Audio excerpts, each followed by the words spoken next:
Hello everyone, welcome back to Lights, Camera, Pants. Another day, another audition.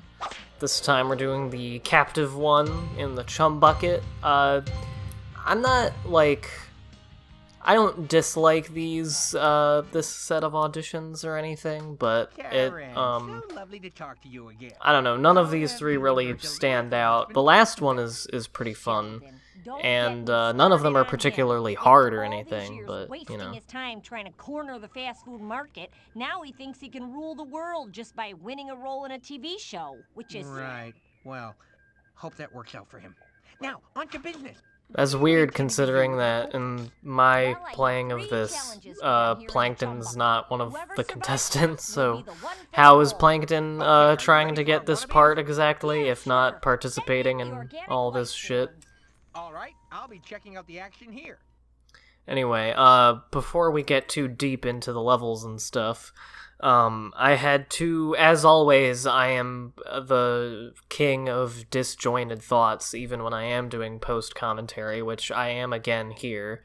I don't plan on, it wasn't my plan to make this LP just another entirely post-commentary thing, although I don't think anybody hates the post-commentary stuff. I certainly find it a little bit easier to do. Team 1, machine running at half efficiency.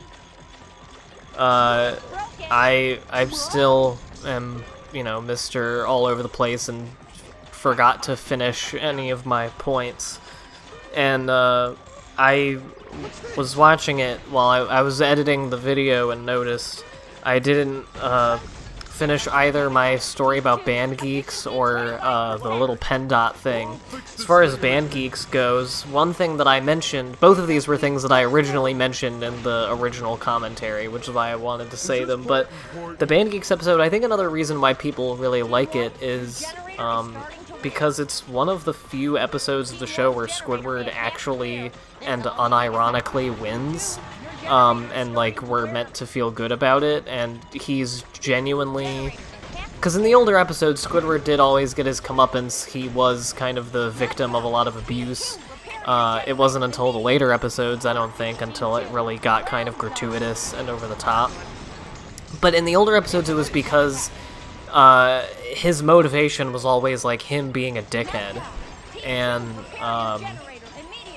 yeah, in Band Geeks, he is trying to, like, show up a person he went to high school with, but he also, like, he just genuinely wants to have a moment of, you know, people liking him, and I don't know, I don't think that's bad.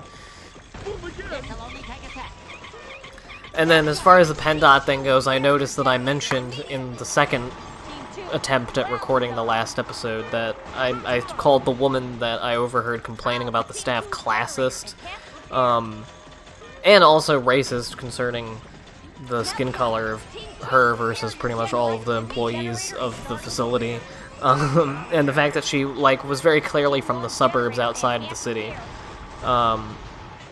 But yeah, I meant that insofar as I never explained myself with that. She was calling the staff all, like, only having a high school education and being stupid and not knowing how to do this simple ass. She kept calling it a nothing job, and they need to get a real job. If this were my job, then I'd get fired if I were this incompetent. And it's funny because I guarantee her that almost all of the people that work there probably have some sort of college education, or at the very least, like, are able-bodied workers who could probably do whatever the fuck she does. But anyway, I just wanted to say those because I said them the first time around and then forgot to the second time around because my brain is pudding. But anyway, I'm glad actually that I talked over this entire one because this audition's kind of a mess. I can't imagine it's very fun to watch. It's kind of like, just looking at the entire screen is kind of overwhelming. But yeah, the machines break over and over again and you run over to them and repeatedly press A. That's the game. And it's pretty easy to not fuck that one up as long as you just notice when the arrows get yellow or orange or red. And I never really liked that one just because Karen is yelling at you the whole time, and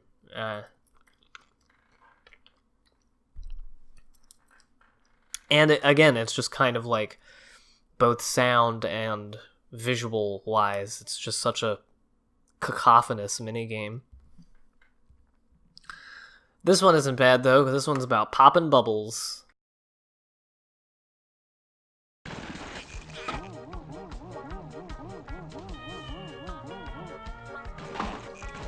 Gotcha.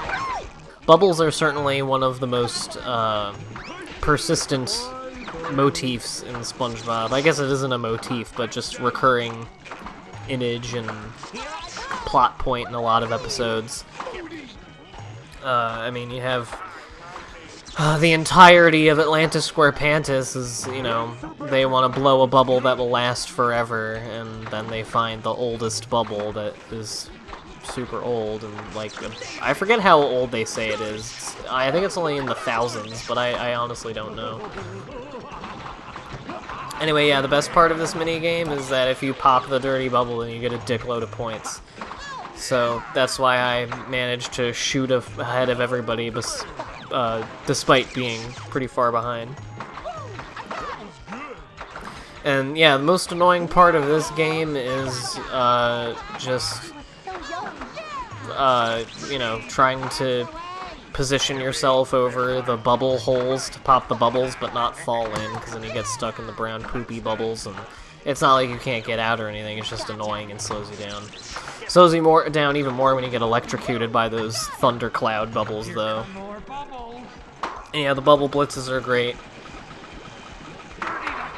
This is a very satisfying minigame to play, I have to say. Like, it's one of those ones that, especially when you're just playing against computers, you can rack up points very quickly, and it's just popping bubbles. I mean, there's a reason that, you know, I think the reason for SpongeBob loving bubbles so much, other than it just being, bubbles being a, you know, prevalent underwater thing, is that, you know, kids love bubbles. All kids think bubbles are the shit, because they are. They're just little, you know, little circles of niceness, and you can end their life and nothing happens. That's the appeal, right? Because kids love murder. Anyway, yeah, I feel like almost every SpongeBob game, and most platforming games and licensed games even, like to have one section or level at least that has like a very industrial, mechanical theme to it. And I'm a fan of them for the most part, I suppose. I'd say that like Battle for Bikini Bottom has that in the Industrial Park, which is just a boss level, but it's still a level. This game has this. The movie game, I would say, the Junkyard. I guess you could classify that as industrial. It's not quite machinery. I mean, televisions are machines, but whatever.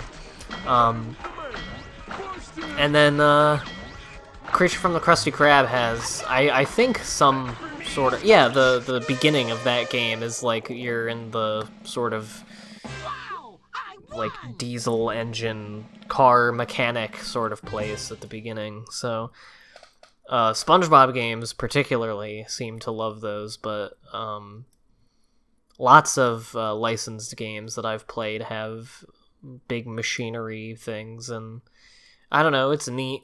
I wouldn't quite call it steampunk, because steampunk is specifically like that aesthetic merged with like Victorian, like 19th century to turn of the 20th century sort of sensibilities. Anyway, this is the fun one, because this one's super easy to rack up a ton of points on when you're playing against computers. I would love, by the way, to actually play this with people. I just don't know how I'd go about doing it, because I don't know if you can. I've never attempted any like net play stuff in Dolphin with the GameCube emulator. And I honestly don't really know who would want to play this with me, but I'm sure someone, I guess. But, like, I can't play with multiple players. Like, I don't have multiple USB controllers or controller ports to play with multiple people actually physically here. And so NetPlay is the only way that I can think of doing it online with people. and I don't know if that is an option for this ROM or how to even go about setting that up. So if anyone has any knowledge on that, then let me know. But I wanted to just do a single-player run of this, just to show off the game, but down the line, I don't know if I'll do a whole second playthrough of it, but maybe I'll stream it or do 1 or 2 videos of, you know, me and at least one other person playing, so it's not just me against, it's not just Florence versus the Machine. I'm sorry, it's Florence and the Machine, not versus the Machine. What's the thing with the title that's something versus the Machine? Well, whatever. Me versus the CPU, so... yeah, hopefully I can figure that out sometime.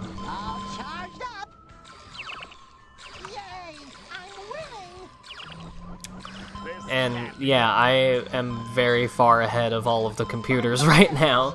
I like this one again because it's just a very satisfying one. It's nice seeing all the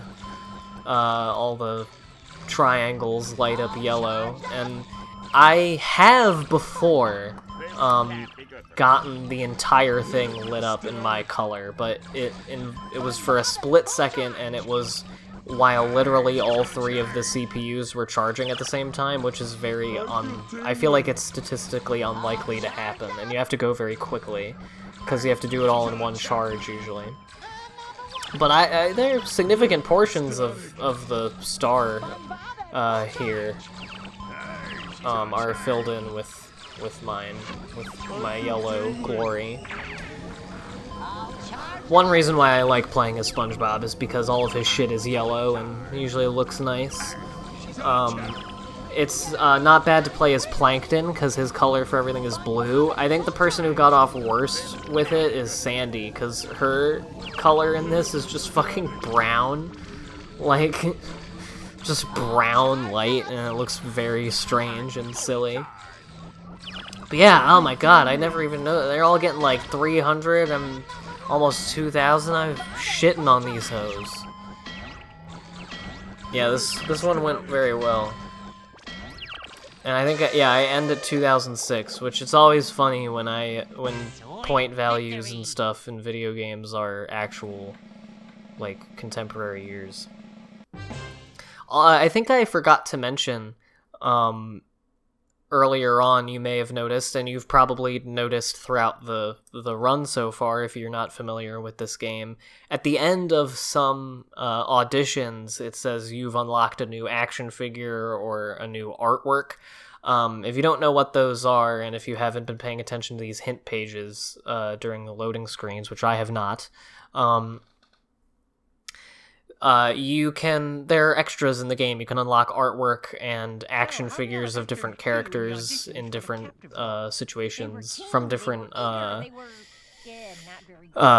auditions. I don't know how many there are. I don't know. I don't remember, like, if there's one for every single audition, and if you have to get a certain point value or something for that. I think it has to do with your popularity point. I think one of them has to do with popularity points, and one of them has to do with your points in the actual audition.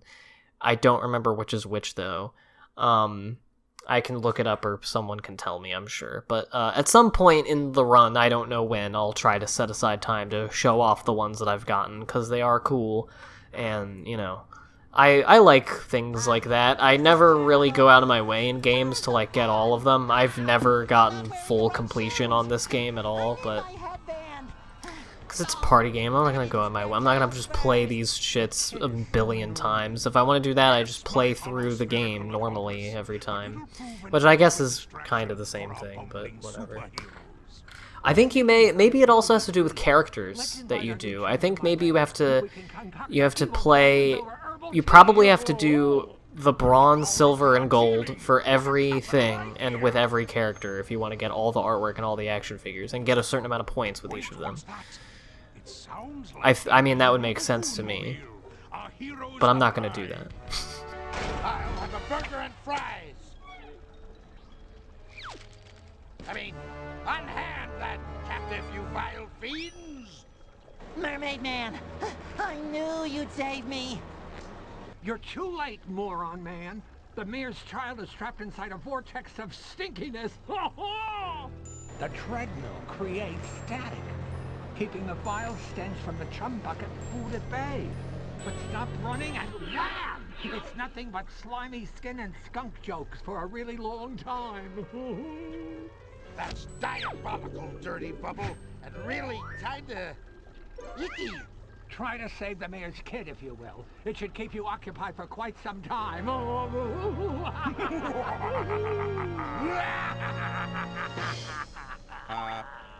Mermaid Man? This is one of the less funny bits in this. Also, this is the point at which, like, they start kind of, like, the order of the scenes that you're doing the auditions for starts to kind of match the order in the actual episode, the final episode now.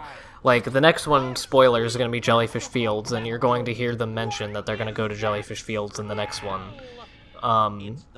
So, I don't know why. Maybe they didn't want to... I don't know if there was any rhyme or reason to the actual order of these things. Because it's not quite difficulty, because there are some that I think are a little bit more difficult than others. But yeah, this is one of the more uninteresting uses of the characters for a role. They don't really get much time to shine.